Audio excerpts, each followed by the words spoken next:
आप लोग को एक हवन गीत सुनाती हूँ। मेरा हवन गीत अच्छा लगे तो प्लीज सब्सक्राइब करें, लाइक करें और कमेंट करके बताएं मेरा हवन गीत कैसा लगा। कहाँ से आवे पाँचों पंडित और विशिष्ट मुनि हो, सखियाँ कहाँ से आवे भगवान, जनक पूरा यज्ञ होई हो। सखियाँ कहाँ से आवे भगवान, जनक पूरा यज्ञ होई हो। पूरब से आए पाँचों पंडित और विशिष्ट मुनि हो। पूरब से आए पाँचों पंडित और विशिष्ट मुनि हो। सखियाँ उत्तर से आए भगवान, जनक पूरा यज्ञ होई हो। सखियाँ उत्तर से आवे भगवान, जनक पूरा यज्ञ होई हो।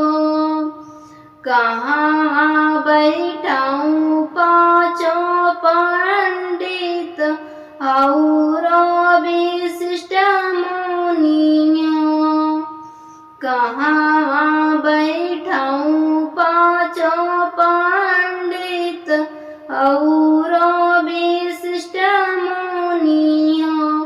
सखियाँ कहाँ बैठाऊँ भगवान, जनक पूरा यज्ञ होई हो।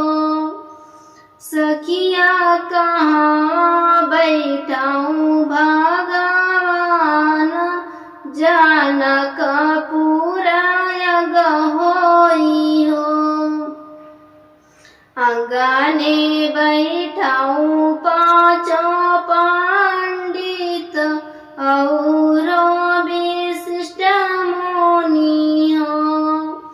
आंगने बैठाऊँ पाँचों पंडित और विशिष्ट मुनि हो।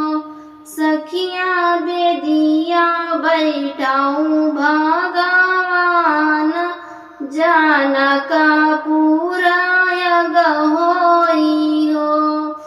सखियाँ बेदिया बैठाऊँ भगवान, जनक पूरा यज्ञ होई हो। कहाँ खियाऊँ पाँचों पंडित और विशिष्ट मुनि हो।